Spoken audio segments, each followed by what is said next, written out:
Join us. Circle the globe. The planet is your hunting paradise. And one man will show you the world as you've never seen it before. Danger won't stop him. Nature won't break him or prevent him from doing the impossible. Hunting the earth with bow and arrow. Be there to share this adventure. The ultimate journey for the ultimate shot.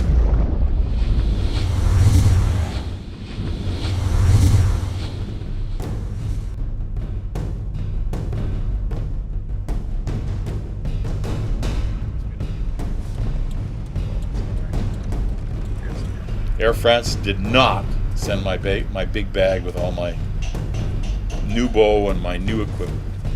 Anyway, we're here. We're here. This is the best. That's right. And the great thing is, we're going to hunt. Yeah.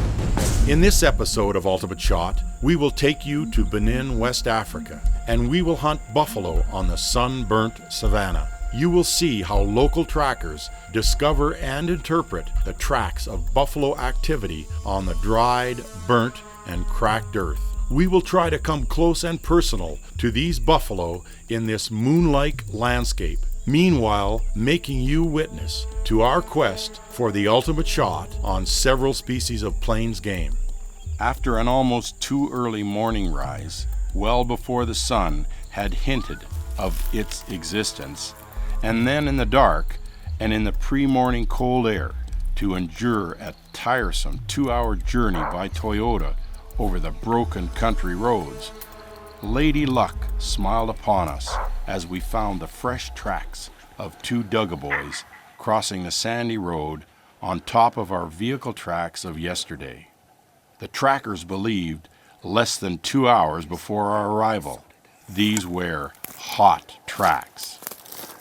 Obviously, this bushbuck had felt our presence and hightailed it for cover. No, we can't. We just had a bushbuck run by us, and he was just loping. Sort of sounded like a buffalo, but there's no way a 2,000-pound buffalo's going to go through here quieter than us. So he's going to bust a lot of brush. We never heard a limb break. So we found the track, and he's still walking. We got to get out of here. Let the trackers push him through. The road's right here, so we can go around. But this thick stuff. We'll hear him coming and we'll see him, maybe. But when we see him, he'll be close, like really close. As you can see, our guide's pretty intense.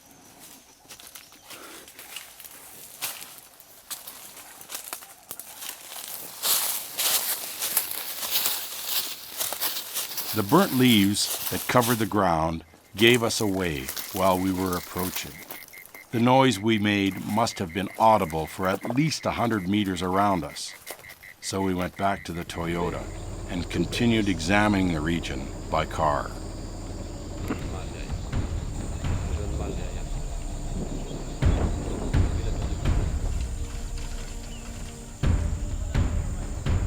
Mama, baby, and female.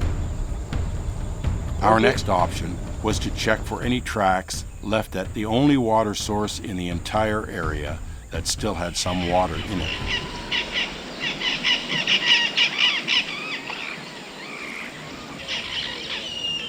Except for the hundreds of waterfowl that were scared and flew off because of our appearance, there weren't any other animals at the reservoir. But there were lots of tracks. With the hope of seeing and intercepting some antelope coming to water, we took to the road. Soon I had the opportunity to try out my luck. The problem was that the terrain did not offer any cover, and the antelope had me pegged. Even though I was stalking quite slowly and carefully, I failed, and the animals ran away.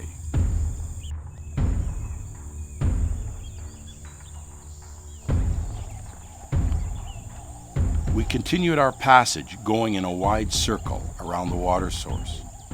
We saw a male steenbuck, but he already had us spotted and elected to avoid us running directly to the closest cover. The tall mature trees, high above the low bushes, showed quite clearly that there had to be a water source somewhere close. This place looked quite promising, and we decided to check it out. Trying to stay low to the blackened and cracked ground, we snuck single file towards the little oasis. Just as we expected, we found a small pool of water under the trees, overgrown with tall grass. I remained at the spot. My hunting guide Jan circled and appeared on the other side right in front of me. I waited for an antelope, scared by Jan, to at any point jump out of the thick bush. I was ready for all kinds of surprises. I had prepared for a quick shot at a standing target, but I was not prepared for an animal that would run almost straight at me.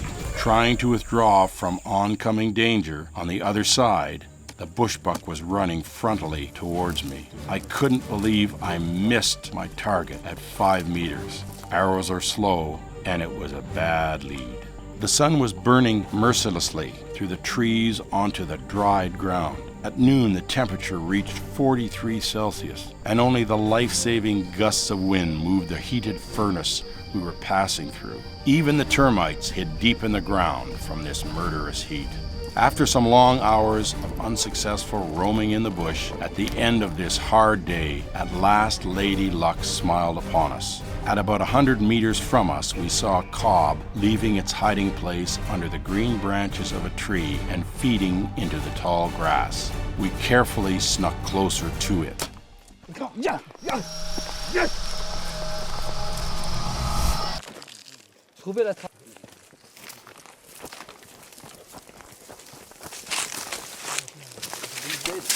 He's dead! He's dead! Come on, Daddy. He's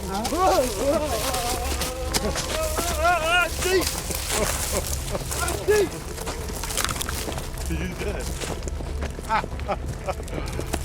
He's dead! Perfectly! Archie, perfectly! Amène-le sur la piste là et on va... Mon ami! Look, this is the basis. This is what I want for the cob. Exactly, you know. Basis, more like that, and open here. Right. So for you, 70 mètres. 69 mètres exactement. The next morning, we repeated our long journey. And when the sun's first rays lit the bush, we left the vehicle and started our long walk through the widely spaced trees. We had the feeling that the temperature was rising about 1 degree per minute. The dehydration consumed our bodies. The sweat from the heat vaporized from our bodies even before we understood we were perspiring. Our organs were not used to this and needed water by the hour. Yeah, well, he won't go. Jan comforted us with the fact that if we did not take water in these temperatures, we would be dead in 4 hours.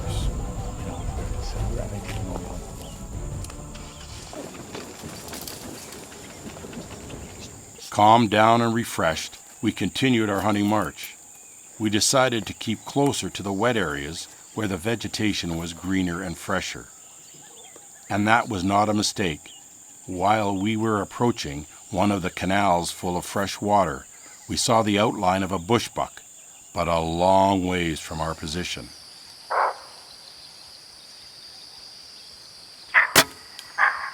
The shot was taken from over 70 meters. As fate would have it, I saw the arrow redirect, surely from contact with a branch, just before it got to the bushbuck. But a tracker was sure it had hit the bushbuck. I had to find the arrow. My team looked for it very carefully in the bush and even in the water, but we could not find a trace of it. Yeah, he ran across. Yeah.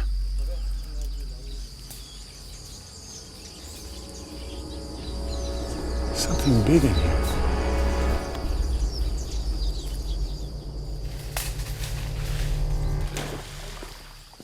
That's him. I heard him there.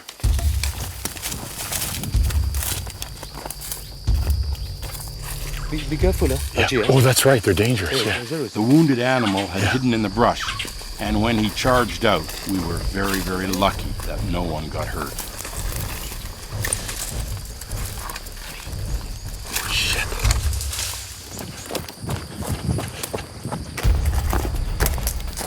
You see him?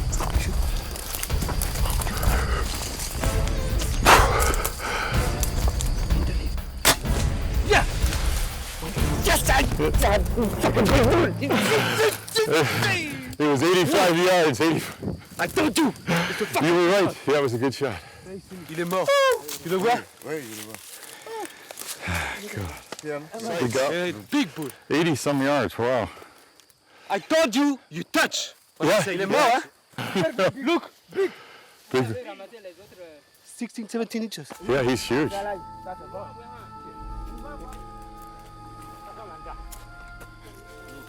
Oh, he's got one arrow. He's got an arrow. Yeah. Oh, is it? Yeah. And I want to show you the first one. Yeah. Okay. Look at dead center in the chest. No, look, look. Right in the And what I say? Yeah. What I say? Here. Dead center in the chest. Look at that. What? Yep. What? Jet. Ataro. First shot between the two legs. Yeah. You see? Oh, You see? Look here. Here. Look. oh my God. There's the arrow. We've had a few days here in Benin, you and I, and looked for bushbuck. And got here, and here's the bushbuck standing, looking at us, coming out of the riverbank. We were able to stop. We had a shooting lane, took the distance, and we dead centered him at 80 yards. Something like that. It looks very good. For the locals, the liver and the heart were a real delicacy. The heat had killed our appetite, and eating was the last thing we could think of, or what our bodies wanted, but we had burned thousands of calories. We welcomed every cloud that hid the burning rays of the African sun, even if just for a few minutes. The incredible aroma of the bright yellow flowers enchanted me. It just seemed so out of place. It was the last place on earth to ever expect to have this smell and aroma. Among the tall grass, we saw a hartebeest herd. With no hesitation, I took the carbine. We had a pressing need for meat in the camp, and the terrain and conditions had just not allowed us to get close enough to use the bow. Unfortunately, the animals were just too wary and disappeared into the bush. For the next stalk, I decided to change the design of my shirt. I did not want to scare the reedbuck that we saw hidden in the shadows of a tree.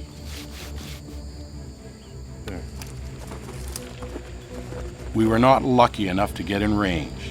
Half the distance to the reedbuck, in the deep shadow of a tree that was closer to us, another antelope was hiding. It noticed us and spooked.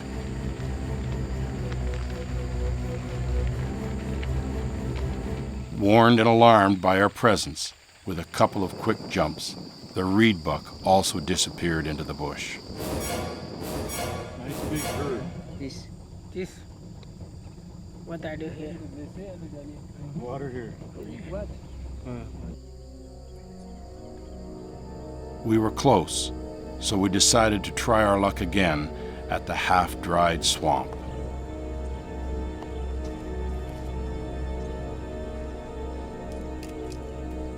At the opposite side of the swamp, a few animals had gathered.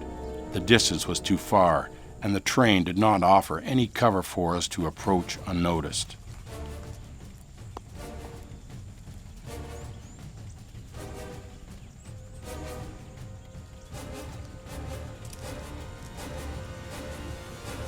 A cautious monkey that had come to quench its thirst saw us first and ran for its life into the trees. The other animals that had also come to water took the hint and followed it immediately.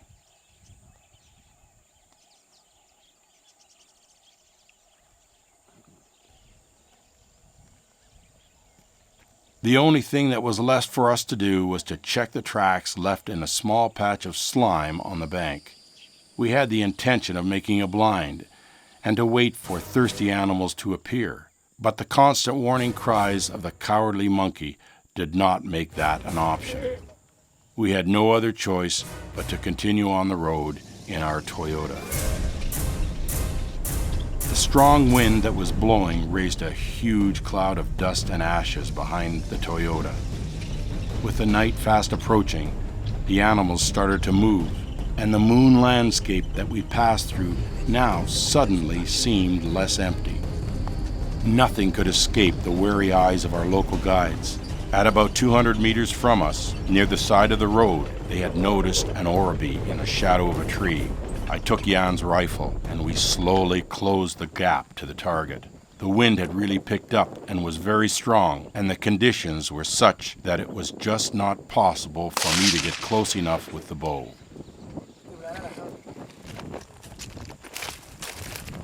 Isn't that a small animal? 200 yards. The wind was so bad, the gun was moving in the wind. And I only got 4 power scope, so I hit him right. The termite dwellings, 3 to 4 meters tall, looked like fairy tale castles under the trees. There was real pressure on us to bring back meat for the camp, for us, for our team, and for the staff, and I had every intention of providing it.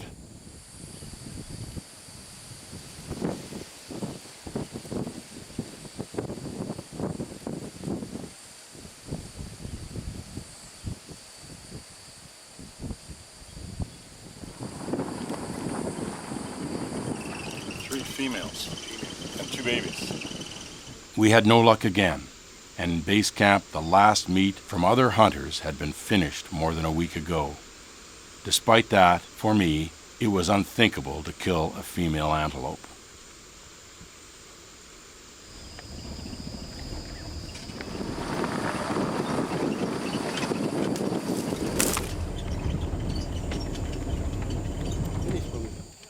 Straight. In the middle of a vast meadow, we noticed a cob that was calmly grazing. I jumped out of the Toyota, and before the amazing eyes of the young antelope, we started stalking the older cob.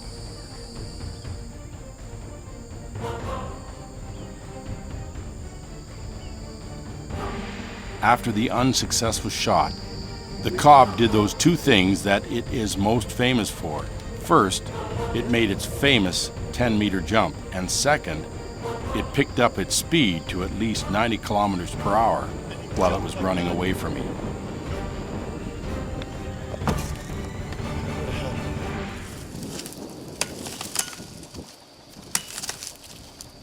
The temperature was inhumane again, but that came with the territory, and it wouldn't stop us from seeking the ultimate shot.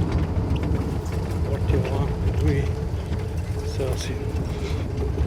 Every opportunity that presented itself had to be taken. We were stalking through the burnt grass, and this time, in single file, we carefully approached the cob resting in the shadows.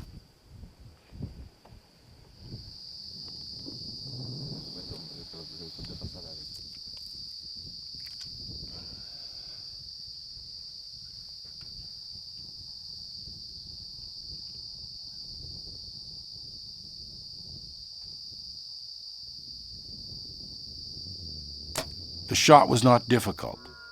The animal was not at a great distance. I could not believe that the arrow passed 50 centimeters low. Deep doubt started to creep inside me. Each day I did at least 30 practice shots.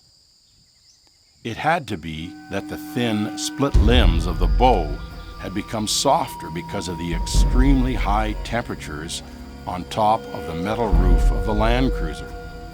That seemed to be the only logical answer for erratic arrow trajectory. I had to take special precautions not to subject the bow to direct sunlight. At the end of the day, among the yellowish grass, I saw a hartebeest. This was it. Maybe our last chance to provide meat for the table. Quickly we took to the trees, weaving between and staying behind the sparse brush. We approached the big male unnoticed.